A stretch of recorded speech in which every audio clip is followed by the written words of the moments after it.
Backstage. Yekşenme show bu gedek. Yeni mekan Sarif'in sahne arkasında. Klipi şekilde geçirýän bolsa, elbetde şatlyk sohbet. Klipin şekilde geçirişine gelin tomaşa edelim.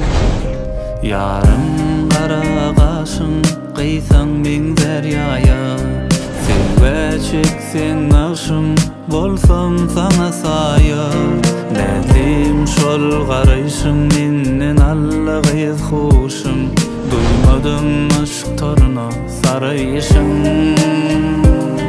Bollanmışan kırpinne çiner canım almana, bütün ömrüm bağışetsem mızın saçın yılmana.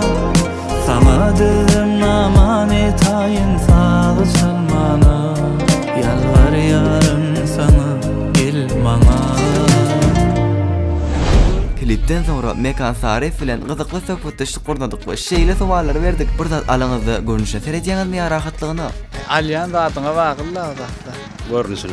Şu wagtda çenni alan iň gowy sowgadyňyz, Mehriban ejemin men dünýä getirmegi. iň halamaýan soraňyz, Nirde, näme işleýän, onuň Hasan öýügelýän. haýsy pasly halaýaňyz? buýuz. Näme üçin göýüz? Allah gowada. Häzir şu ýerden çykyp nirä gitmekçi? Bunu Ay, bagşym ýerekde soňa. Gizlin güýjüň bolsa näme bolmagy islärdin? göze görünmeýän bolardy. Özüňizi 3 söz bilen aýdyp bilersiňizmi? Yalta, yine yalta. Bu aýdym we klip barada nämeler aýdyp bilersiňiz? Şoýan kulorýal begen sojaýfyn ki. Klipçi näýdi, ama turmaýdy. Elbetde şatlyk sohbet. Seni sevdim